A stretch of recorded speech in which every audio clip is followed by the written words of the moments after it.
नमस्कार दोस्तों, मैं तेज बहादुर सिंह KBC 12 विनर स्वागत करता हूं आप सभी का अपने चैनल में। दोस्तों, आज के वीडियो होने वाला है। मेरे पास बहुत सारे लोगों को कमेंट्स आ रहे हैं, मैसेजेस आ रहे हैं कि हमको फ़ोन और फ्रेंड के डॉक्यूमेंट लेकर जाना है या नहीं है। तो इस वीडियो में आपको क्लियर करने वाला हूँ कि आपको फ़ोन और फ्रेंड के डॉक्यूमेंट लेकर जाना है या नहीं है। इसके अलावा हमको वीडियो ऑडिशन कैसे देना है। सबसे इम्पोर्टेंट कि आपका वीडियो ऑडिशन ये तय करेगा कि आप हॉट सीट तक पहुँच पाते हैं या नहीं। तो इस वीडियो में बताऊँगा आपको कि आपको वीडियो ऑडिशन कैसे देना है। मेरे टिप्स क्या थे, मैंने कैसे दिया था और आपको कैसे देना है, और जो गलतियां मैंने की हैं वो आपको नहीं करनी है। तो कैसे कैसे आपको वीडियो ऑडिशन देना है दोस्तों।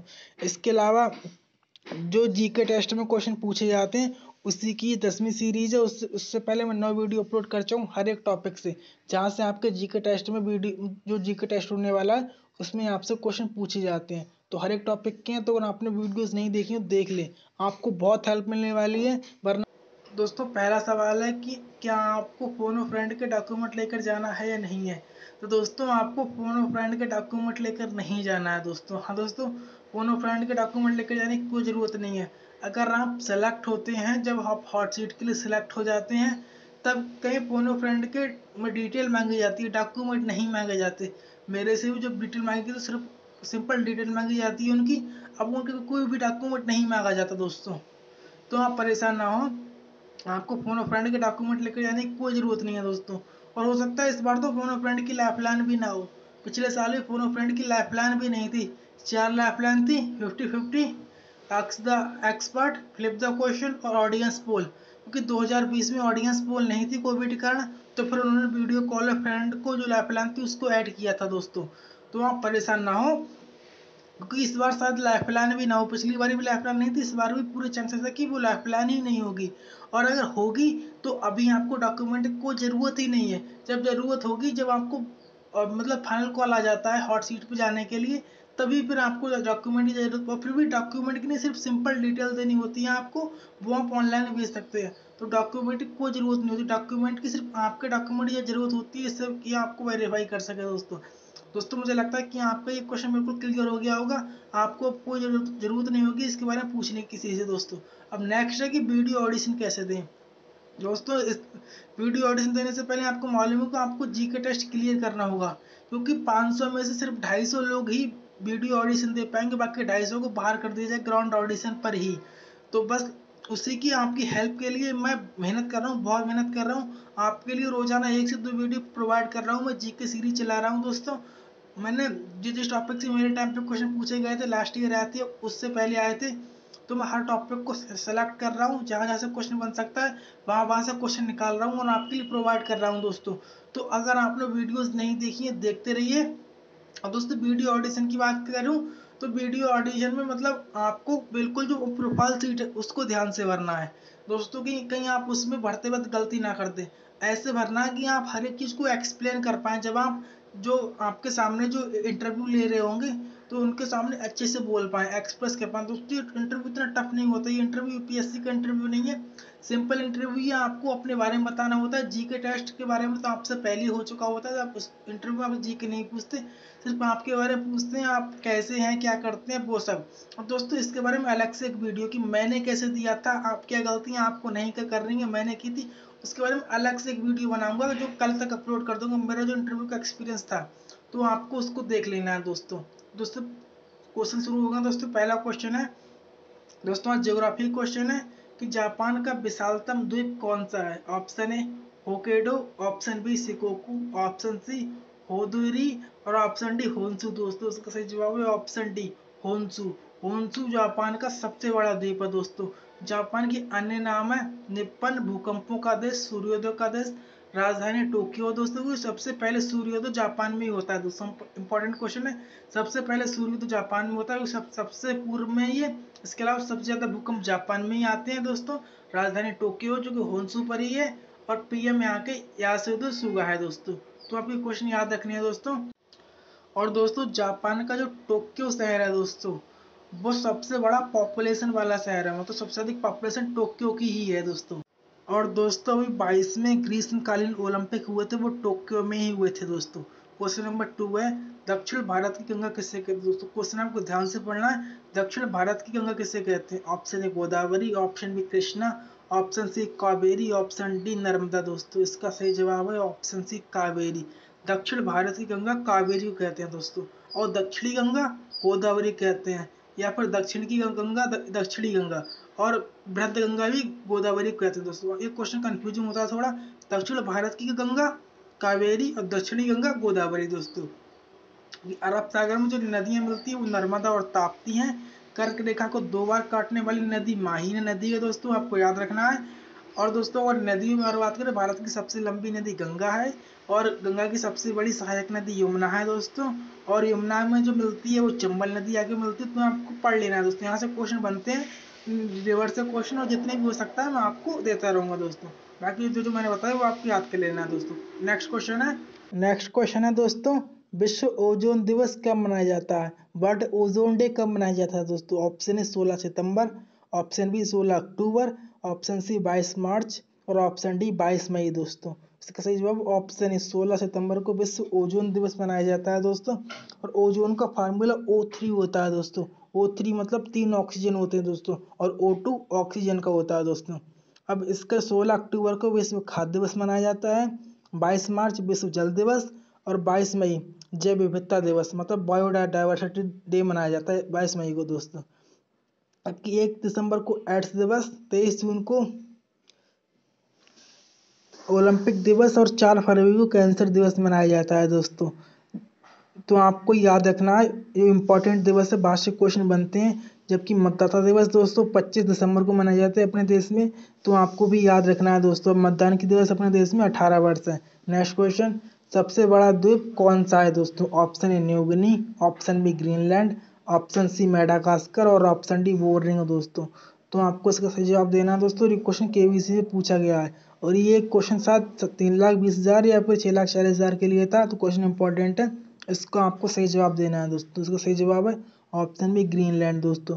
ग्रीनलैंड सबसे बड़ा द्वीप है दोस्तों। द्वीप आप जानते हो चारों ओर समुद्र से घिरा हो, उसे द्वीप कहते हैं। इसका एरिया वो 21,75,000 वर्ग किलोमीटर है दोस्तों, ये बहुत होता है। इसके अलावा ये किसके अधिकार में आता है, मतलब इस पर नियंत्रण किसका है दोस्तों। इस पर डेनमार्क का नियंत्रण है दोस्तों, और डेनमार्क की राजधानी क्या है, कोपेनहेगन है दोस्तों।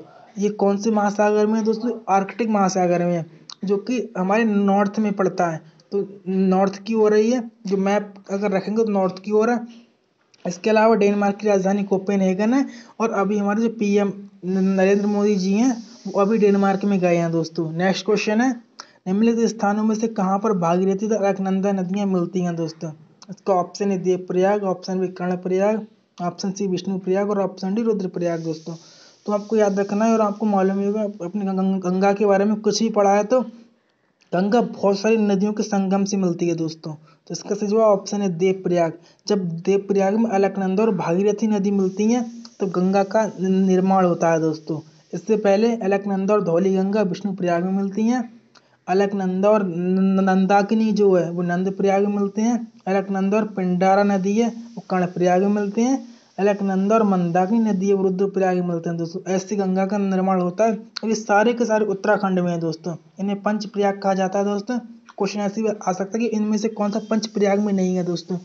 तो आपको विष्णु प्रयाग, नंद प्रयाग, कर्ण प्रयाग, रुद्र प्रयाग और देव प्रयाग के बारे में पढ़ लेना है। बाकी जो मैंने बताया आप इनको एक बार फिर से रिपीट कर सकते हैं दोस्तों। नेक्स्ट क्वेश्चन है, बांग्लादेश में प्रवेश करने पर गंगा नदी क्या कहलाती है दोस्तों। जब गंगा बांग्लादेश में प्रवेश करती है तो क्या कहलाती है दोस्तों। पद्मा, मेघना, हुगली और लोहिती दोस्तों। इसका सही जवाब ऑप्शन है पद्मा, क्योंकि गंगा बांग्लादेश से प्रवेश करने से पहले 2 भागों में टूट जाती है, पद्मा और हुगली दोस्तों। हुगली नदी है वो कलकत्ता से होते हुए बंगाल की खाड़ी में मिलती है, जबकि पद्मा दूसरी उसकी धारा बनती है बांग्लादेश से होते हुए, वो भी बंगाली खाड़ी में मिलती है दोस्तों। इसलिए इसलिए जो कोलकाता है वो हुगली नदी के किनारे ही बसा है दोस्तों। इसके अलावा गंगा और ब्रह्मपुत्र जो मिलते हैं उसे मेघना कहते हैं। लोहित नदी है ब्रह्मपुत्र की सहायक नदी है, और हुगली गंगा की सहायक नदी है। मतलब वही जो मैं बता रहा था कि हुगली टूट जाती है उससे पहले 2 भागों में बट जाती है, पद्मा और हुगली में दोस्तों, जब वो पश्चिम बंगाल में पहुंचती है दोस्तों। अगला क्वेश्चन दोस्तों इंपॉर्टेंट क्वेश्चन है, चंद्र ग्रहण कब होता है दोस्तों। अमावस्या को, पूर्णिमा को, सप्तमी को और अष्टमी को दोस्तों। तो आपको सही से जवाब देना चंद्रग्रहण कब होता है दोस्तों। अगर आपको नहीं मालूम चंद्रग्रहण कब होता है दोस्तों, तो चंद्रग्रहण तब होता है जब सूर्य, चंद्रमा और पृथ्वी दोनों एक लाइन में आ जाते हैं दोस्तों, तभी चंद्रग्रहण होता है। जब तीनों के तीनों एक लाइन में होते हैं और जो सूर्य और चंद्रमा के बीच में पृथ्वी आ जाती है दोस्तों, और पृथ्वी की छह चंद्रमा पे पड़ती है, तभी चंद्रग्रहण होता है दोस्तों। और चंद्रग्रहण पूर्णिमा को होता है, चंद्रग्रहण हमेशा पूर्णिमा को ही होता है, और सूर्य ग्रहण हमेशा अमावस्या को होता है दोस्तों। पूर्णिमा की रात मतलब जब पूरा चांद दिखाई देता है, अमावस्या की रात जब चांद बिल्कुल दिखाई नहीं देता दोस्तों। जबकि अगर आप बात करें कि जो मिनिमम ग्रहण हो सकते हैं एक साल में, दो हो सकते हैं, मतलब दो तो होते ही होते हैं ग्रहण, सूर्य चंद्र ग्रहण में से दो तो मतलब होते ही होते हैं, और मैक्सिमम 7 हो सकते हैं एक साल में। तो मैक्सिमम 7 ग्रहण लग सकते हैं एक साल में, और मिनिमम 2 लग सकते हैं दोस्तों। तो इंपॉर्टेंट क्वेश्चन था, आपको याद कर लेना है दोस्तों। नेक्स्ट क्वेश्चन है, कोटोपैक्सी ज्वालामुखी किस देश में है। Option A America, option B Italy, option C Ecuador और ऑप्शन डी अर्जेंटीना दोस्तों। इसका सही जवाब ऑप्शन सी इक्वाडोर। तो कोटोपैक्सी ज्वालामुखी इक्वाडोर में है दोस्तों। आपको याद रखना इंपॉर्टेंट क्वेश्चन है, कोटोपैक्सी ज्वालामुखी इक्वाडोर में है। जबकि और कोटोपैक्सी के बारे में एक और फैक्ट है, कोटोपैक्सी सबसे अधिक ऊंचाई पर स्थित है दोस्तों। सबसे अधिक ऊंचाई पर स्थित ज्वालामुखी कोटोपैक्सी है दोस्तों, और इक्वाडोर में है। जो नेक्स्ट और ज्वालामुखी दोस्तों मोना लोआ जो ज्वालामुखी है, जो अमेरिका में, हवाई द्वीप दोस्तों। हवाई द्वीप पे सबसे ज्यादा जो ज्वालामुखी जो अमेरिका के अंडर में आता है दोस्तों। इसके अलावा एटना स्ट्रॉम बेली जो ज्वालामुखी है दोस्तों, दोनों इटली में है। क्राकाटोआ ज्वालामुखी इंडोनेशिया में है दोस्तों। जबकि भारत में ज्वालामुखी जो बैरन द्वीप पे है दोस्तों, तो आपको भी याद रखना भारत में एकमात्र ज्वालामुखी बैरन द्वीप पे है, तो उसे भी याद रखना है दोस्तों। नेक्स्ट क्वेश्चन है, इंपॉर्टेंट क्वेश्चन है कि पंपास घास के मैदान कहाँ पाए जाते हैं दोस्तों। क्योंकि यहाँ से क्वेश्चन बनते ही बनते हैं, जब आप कंपटीशन का एग्जाम देते हैं तब भी आपको यहाँ से क्वेश्चन पूछे जाते हैं। इसके अलावा केबीसी में भी यहाँ से क्वेश्चन पूछे गए हैं। Option A Argentina, option B Australia, option C दक्षिण अफ्रीका और ऑप्शन डी अमेरिका दोस्तों। तो पंपास घास के मैदान अर्जेंटीना में मिलते हैं दोस्तों। जबकि जो घास के मैदान का अगर मैं बात करूँ, घास के मैदान क्या होते हैं दोस्तों, तो यहाँ पे बड़ी बड़ी घास मिलती है दोस्तों। ज़्यादा बड़े बड़े जंगल जैसे पेड़ पौधे नहीं मिलते, बड़ी बड़ी घास मिलती है। तो यहाँ पे मतलब जो जानवर होते हैं उनको चराने के लिए अच्छी खासी घास उपलब्ध होती है, तो उन्हीं को घास के मैदान कहा जाता है दोस्तों। ऑस्ट्रेलिया में जो घास के मैदान है उनको डाउन्स कहा जाता है। दक्षिण अफ्रीका में जो घास के मैदान है उन्हें बेल्ट्स कहा जाता है। अमेरिका में है उन्हें प्रेरी कहा जाता है। और अमेरिका के जो प्रेरी हैं इनको मतलब गेहूं का कटोरा कहा जाता है दोस्तों, क्योंकि यहाँ सबसे ज़्यादा गेहूं पैदा होता है, तो आपको ये भी याद रखना है। जबकि न्यूजीलैंड में कैटलबरी हैं दोस्तों। और न्यूजीलैंड मतलब अगर बात करें तो न्यूजीलैंड ने सबसे पहले ही जो कोरोना था उसको कवर किया था। वहाँ की जो प्रधानमंत्री जेसिका अर्डन जी हैं, आपको याद रखना है दोस्तों। नेक्स्ट क्वेश्चन है, चौधरी चरण सिंह हवाई अड्डा कहाँ स्थित है दोस्तों। तो चौधरी चरण सिंह हवाई अड्डा कहाँ स्थित है। Option A Lucknow, option B Varanasi, option C Kushinagar और ऑप्शन डी अहमदाबाद दोस्तों। इसका सही जवाब है ऑप्शन ए लखनऊ। चौधरी चरण सिंह हवाई अड्डा लखनऊ में दोस्तों। इसका दूसरा नाम अमौसी हवाई अड्डा है, क्योंकि जो लखनऊ में जिस जगह पे बना है उस जगह का नाम अमौसी है दोस्तों, तो इसे अमौसी हवाई अड्डा भी कहते हैं। और लखनऊ में अभी मेट्रो भी बनी है हाल ही में, तो आपको उसे भी याद रखना है कि लखनऊ में मेट्रो भी है। और वाराणसी में है लाल बहादुर शास्त्री, नागपुर में बाबा साहब हवाई अड्डा, जैसे बाबा साहब अम्बेडकर हवाई अड्डा नागपुर में है। पोर्ट ब्लेयर में वीर सावरकर हवाई अड्डा है। केबीसी में दोस्तों क्वेश्चन पूछा भी गया है दोस्तों। चौधरी चरण सिंह की बात करें दोस्तों, ये किसान नेता, मतलब ये किसानों के लिए मतलब इन्होंने बहुत काम किया था, इसलिए इन्हें किसान नेता भी कहा जाता है दोस्तों। इनका जन्म दिवस है वो किसान दिवस के रूप में मनाया जाता है दोस्तों। तो आपको बताना है किसान दिवस कब मनाया जाता है।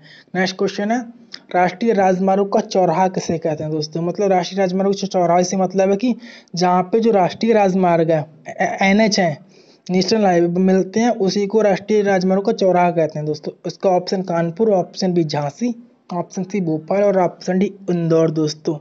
इसका सही जवाब ऑप्शन है कानपुर, जो कि यूपी का सबसे बड़ा शहर है कानपुर। तो कानपुर में राष्ट्रीय राजमार्ग का चौराहा मिलता है, चौराहा होता है दोस्तों, मतलब चारों तरफ से यहाँ पे राजमार्ग आके मिलते हैं।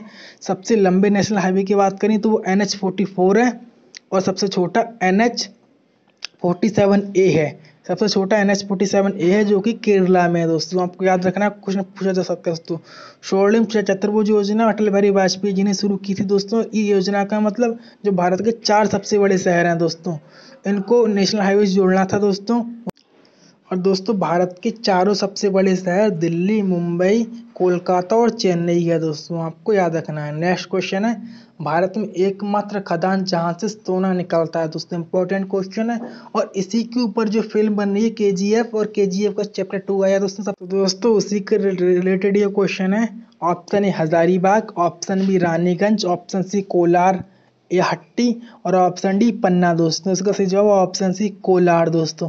कोलार कर्नाटका में है दोस्तों, एकमात्र सोने की खदान है जहाँ पे भारत में सोना निकलता है दोस्तों। वैसे सर्वाधिक सोना निकलता है दक्षिण अफ्रीका से निकलते हैं, आपको याद रखना है, मगर भारत में एकमात्र जगह कोलार से निकलता है दोस्तों। और केजीएफ मूवी इसी के इर्द गिर्द घूमती रहती है कि मतलब कोलार से सोना किसको निकालना है और मतलब किसके अंडर में रहना चाहिए, तो मूवी उसी में बनी है दोस्तों। जबकि हीरा जो निकलता है भारत में पन्ना नामक जगह से निकलता है, एमपी में है। जबकि हजारीबाग जो वो झारखंड में दोस्तों टिन निकलता है दोस्तों। अगर भारत में सबसे अधिक जो कहते हैं ना खनिज पदार्थ निकलता है, तो वो झारखंड और छत्तीसगढ़ से ही निकलते हैं दोस्तों। नेक्स्ट क्वेश्चन है, उल्का पिंड से निर्मित झील कौन सी है दोस्तों? ऑप्शन ए हुसैन सागर झील, ऑप्शन सी डीडवाना झील, ऑप्शन सी वेम्बनाड झील, और ऑप्शन डी लोनार झील दोस्तों। इसका सही जवाब है ऑप्शन डी लोनार झील दोस्तों। कहा जाता है जो वैज्ञानिक ने अध्ययन किया है, लोनार झील बहुत साल पहले बनी है दोस्तों। और दोस्तों ये किसी उल्का पिंड के गिरने से ही बनी है दोस्तों। ये महाराष्ट्र में है, आपको याद रखना है, लोनार झील महाराष्ट्र में है दोस्तों। अगर और झीलों की बात करें दोस्तों, तो मीठे पानी की सबसे बड़ी झील बुलर झील है दोस्तों, जम्मू कश्मीर में है। खारे पानी की सबसे बड़ी झील चिल्का झील जो कि उड़ीसा में है, लैगून झील भी है दोस्तों ये। और सबसे लंबी झील दोस्तों वेम्बनाड झील है दोस्तों, केरला में, आपको याद रखना सबसे लंबी झील वेम्बनाड झील है दोस्तों। इसके अलावा लोकटक झील मणिपुर में है दोस्तों। तो आपको जहां तक हो सके झीलों के बारे में एक बार पढ़ लेना दोस्तों, जो जो मैंने बताया आपको याद ही कर लेना है, क्वेश्चन बन सकता है दोस्तों। नेक्स्ट क्वेश्चन है, चंबल नदी का उद्गम स्थल कहाँ पे है दोस्तों?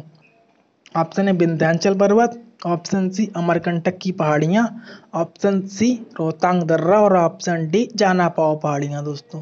इसका सही जवाब है ऑप्शन डी जाना पाओ पहाड़ियाँ। चंबल नदी जाना पाओ पहाड़ी से ही निकलती है दोस्तों। और चंबल नदी को मतलब कहा जाता है कि मतलब सबसे ज़्यादा बीहड़ यही बनाती है दोस्तों। आपने बीहड़ के बारे में सुना होगा, नदी रास्ता बदलती रहती है और फिर मतलब बहुत सारे गड्ढे बन जाते हैं जगह पे, जो कि ज़मीन खेती योग्य नहीं रहती, वो बहुत बड़े पेड़ उड़ जाते हैं, उसे बीहड़ ही कहते हैं दोस्तों। और ये चंबल एमपी के जो मऊ है उसके पास से निकलती है, और ये यमुना में जाके मिल जाती है, जो कि कन्नौज यूपी में यमुना से जाके मिल जाती है दोस्तों। इस पर डैम की बात करें, गांधी सागर डैम और जवाहर सागर डैम दोनों चंबल नदी पे ही है दोस्तों। और ये दोस्तों एमपी से निकलती है, कुछ पार्ट इसका राजस्थान में जाता है, फिर यूपी से होकर ये जो कन्नौज के पास यमुना में मिल जाती है दोस्तों। यमुना की सबसे बड़ी सहायक नदी यही है दोस्तों। नेक्स्ट क्वेश्चन है, नासिक किस नदी के किनारे बसा है दोस्तों? Option A Kshipra, option B Godavari, option C Krishna, और ऑप्शन डी ताप्ती दोस्तों। इसका सही जवाब है नासिक, वो गोदावरी किनारे बसा है दोस्तों। और नासिक के बारे में एक और फैक्ट है दोस्तों, आपको मालूम होगा नासिक महाराष्ट्र में है। और भारत का नहीं, विश्व का सबसे बड़ा मेला है कुंभ मेला, वो नासिक में ही लगता है दोस्तों। आपको याद रखना है कि विश्व का सबसे बड़ा मेला नासिक में ही लगता है दोस्तों। ये चारों जगह लिखी है मैंने, जहाँ जहाँ नासिक का कुंभ का मेला लगता है दोस्तों। नासिक गोदावरी किनारे, उज्जैन छिप्रा के किनारे जो कि एमपी में, हरिद्वार गंगा के किनारे जो कि उत्तराखंड में है, प्रयागराज जो गंगा यमुना का संगम है दोस्तों। यहाँ पे इन्हीं चार जगह पे कुंभ मेला लगता है दोस्तों। और एक इम्पॉर्टेंट बात, हरिद्वार और प्रयागराज में हर 6 साल बाद अर्ध कुंभ लगता है दोस्तों, आपको ये भी याद रखना है। और नेक्स्ट क्वेश्चन है, सबसे बड़ा उपग्रह कौन सा है दोस्तों? Option A Deimos, option B Ganymede, option C Phobos, और ऑप्शन डी साइरस दोस्तों। इसका सही जवाब है सबसे बड़ा उपग्रह है वो गैनीमीड है दोस्तों। गैनीमीड किसका उपग्रह है दोस्तों? ये बृहस्पति का उपग्रह है। और दोस्तों पृथ्वी मतलब जो अपनी अर्थ है उसका जो उपग्रह चंद्रमा है दोस्तों, उससे ही बड़ा है दोस्तों। तो क्वेश्चन बन सकता है कि चंद्रमा से बड़ा उपग्रह कौन सा है दोस्तों? गैनीमीड है दोस्तों। और जो डीमोस और फोबोस हैं दोस्तों, ये मंगल के उपग्रह हैं दोस्तों। मंगल के सिर्फ 2 ही उपग्रह हैं, डीमोस और फोबोस दोस्तों। और जो सबसे छोटा उपग्रह है, जितने भी पृथ्वी में सौरमंडल में ग्रह हैं, सबसे छोटा उपग्रह डीमोस जो कि मंगल का है दोस्तों। सबसे ज़्यादा उपग्रह किसके हैं दोस्तों? शनि के हैं। और बृहस्पति के 79 है दोस्तों। सब पहले कहा जाता है कि बृहस्पति के सबसे ज़्यादा है दोस्तों, मगर 2019 में शनि के 20 और उपग्रहों की खोज की गई दोस्तों। इसके बाद शनि के सबसे ज़्यादा उपग्रह हो गए थे दोस्तों। नेक्स्ट क्वेश्चन है, भारतीय प्रायद्वीप की सबसे ऊंची चोटी कौन सी है दोस्तों? मतलब दक्षिण भारत की सबसे ऊंची चोटी कौन सी है दोस्तों? Option A Atacama, option B Anaimudi, option C Dodda Betta और ऑप्शन डी महाबलेश्वर दोस्तों। इसका सही जवाब ऑप्शन बी अनाईमुड़ी दोस्तों। अनाईमुड़ी प्रायद्वीपीय भारत की सबसे ऊंची चोटी है दोस्तों। और दोस्तों अनाईमुड़ी पश्चिमी घाट में है, उसकी ऊंचाई 2645 मीटर है दोस्तों। 2645 मीटर अनाईमुड़ी की ऊंचाई है दोस्तों। पूर्वी घाट की सबसे ऊंची चोटी है वो चिंतागाड़ा है दोस्तों। विंध्याचल पर्वत की सबसे ऊंची चोटी सद्भावना शिखर। नागालैंड की सबसे ऊंची चोटी सारामती शिखर। महाराष्ट्र की सबसे ऊंची चोटी कलसूबाई दोस्तों। ये क्वेश्चन पूछा गया था 25 लाख के लिए दोस्तों। महाराष्ट्र की सबसे ऊंची चोटी कलसूबाई है, आपको याद रखना है दोस्तों। नीलगिरी की सबसे ऊंची चोटी दोड्डा बेटा है दोस्तों, ये जो 2637 मीटर है, आपको इसे भी याद रखना है दोस्तों। नेक्स्ट क्वेश्चन है, नर्मदा और ताप्ती नदियों के मध्य में स्थित है दोस्तों। नर्मदा और ताप्ती नदियों के मध्य में क्या स्थित है दोस्तों? विंध्य पर्वत, सतपुड़ा पर्वत, राजमहल की पहाड़ियां, अरावली पर्वत दोस्तों। इसका सही जवाब है सतपुड़ा पर्वत। नर्मदा और ताप्ती नदियों के बीच सतपुड़ा पर्वत स्थित है दोस्तों, आपको याद रखना है दोस्तों। इसमें मैंने मैप भी बनाया दोस्तों। विंध्याचल नर्मदा के ऊपर है, बीच में नर्मदा नदी है, सतपुड़ा पर्वत है, फिर ताप्ती नदी है दोस्तों। नर्मदा और ताप्ती के बीच में सतपुड़ा पर्वत है दोस्तों। उत्तर भारत से दक्षिण भारत से कौन सी पर्वत श्रेणी अलग करती है दोस्तों? उत्तर भारत और दक्षिण भारत से विंध्याचल पर्वत श्रेणी अलग करती है दोस्तों। इंपॉर्टेंट क्वेश्चन, नर्मदा ताप्ती दोनों नदियां अरब सागर में मिलती हैं दोस्तों, क्योंकि उल्टी बहती हैं। बाकी जो सब नदियां हैं बंगाली खाड़ी में जाके मिलती हैं, मगर ये दोनों नदियां हैं वो अरब सागर में जाके मिलती हैं दोस्तों। इसके अलावा और आपको बताना कौन कौन सी नदियां अरब सागर में मिलती हैं, तो आप कमेंट बॉक्स में बताना दोस्तों। क्वेश्चन इंपॉर्टेंट हो सकता है तो आपको बताना है दोस्तों। नेक्स्ट क्वेश्चन है, भीतरकनिका राष्ट्रीय उद्यान कहाँ स्थित है दोस्तों? राष्ट्रीय उद्यान से क्वेश्चन बनते हैं दोस्तों, तो आपको बताना है भीतरकनिका राष्ट्रीय उद्यान कहाँ स्थित है दोस्तों। Option Orissa, option B Jharkhand, option C Paschim Bengal और ऑप्शन डी आंध्र प्रदेश दोस्तों। तो भीतरकनिका राष्ट्रीय उद्यान उड़ीसा में स्थित है दोस्तों। और यहाँ पे जो मिलता है वो खारे पानी के मगरमच्छ दोस्तों। सबसे इंपॉर्टेंट ऑलिव रिडले कछुए दोस्तों यहीं पे मिलते हैं। इनका ऑलिव रिडले कछुए प्रजनन के लिए यहीं पे आते हैं, भीतरकनिका राष्ट्रीय उद्यान दोस्तों। खारे पानी के मगरमच्छ भी यही मिलते हैं दोस्तों। और जो उड़ीसा है वो हॉकी को स्पॉन्सर करता है दोस्तों। उन्होंने हॉकी को इतना सपोर्ट किया है कि जो हमारा ओलंपिक में जो हॉकी टीम है, जो मेंस की हॉकी टीम ब्रॉन्ज मेडल लेके आई थी, वुमेन्स की हॉकी टीम 4th पोजीशन पर रही थी दोस्तों। और यहाँ का जो सीएम नवीन पटनायक है दोस्तों, वो चिल्का झील उड़ीसा में है दोस्तों। तो क्वेश्चन इंपॉर्टेंट ये है कि मतलब उड़ीसा ने हॉकी को गोद ले रखा है दोस्तों, और ये पूरी की पूरी हॉकी टीम को स्पॉन्सर करते हैं। मतलब स्पॉन्सर का मतलब खर्चा भी आता है उनका, सबका सब यही स्टेट उठाता है दोस्तों। नेक्स्ट क्वेश्चन है, भारत का सबसे पुराना नेशनल पार्क कौन सा है? मतलब भारत का सबसे पुराना नेशनल पार्क कौन सा है? ऑप्शन है Jim Corbett, option B Pin valley, option C Hemis, option D South Button national park दोस्तों। इसका सही जवाब ऑप्शन है Jim Corbett national park. Bharat का सबसे बड़ा national park Jim Corbett national park है दोस्तों। इसका नाम चेंज कर दिया गया है दोस्तों। अब इसका नाम रामगंगा नेशनल पार्क है, क्योंकि रामगंगा नदी इसी के बीच से बहती है दोस्तों। रामगंगा नदी इसी के बीच से बह के आती है दोस्तों। और रामगंगा नदी गंगा में आके मिलती है दोस्तों। और रामगंगा किनारे बरली शहरी बसा है दोस्तों, आपको याद रखना है। इसके अलावा पांडा, बाघ और हाथी दोस्तों जिम कॉर्बेट में मेनली दिखाई देते हैं। पांडा, बाघ और हाथी आपको याद रखना है। सबसे बड़ा नेशनल पार्क है जो वो हेमिस नेशनल पार्क है, लद्दाख में है। और सबसे छोटा साउथ बटन नेशनल पार्क है जो कि अंडमान निकोबार में दोस्तों, आपको याद रखना है दोस्तों। इंपॉर्टेंट फैक्ट है दोस्तों। ये थे कुछ क्वेश्चन जो लगभग मैंने 50 क्वेश्चन विद एक्स्ट्रा फैक्ट के आप कराए हैं, जो कि आपके ज्योग्राफी से रिलेटेड हैं दोस्तों। तो आपको वीडियो अच्छी लगी हो तो वीडियो को लाइक करें, और अगर कोई भी प्रॉब्लम हो, आपको कोई प्रॉब्लम आ रही है तो आप कमेंट जरूर करें, मैं आपकी पूरी हेल्प करूंगा। बाकी वीडियो देखने के लिए थैंक यू, और लगे रहिए केबीसी की ओर। Thank you very much.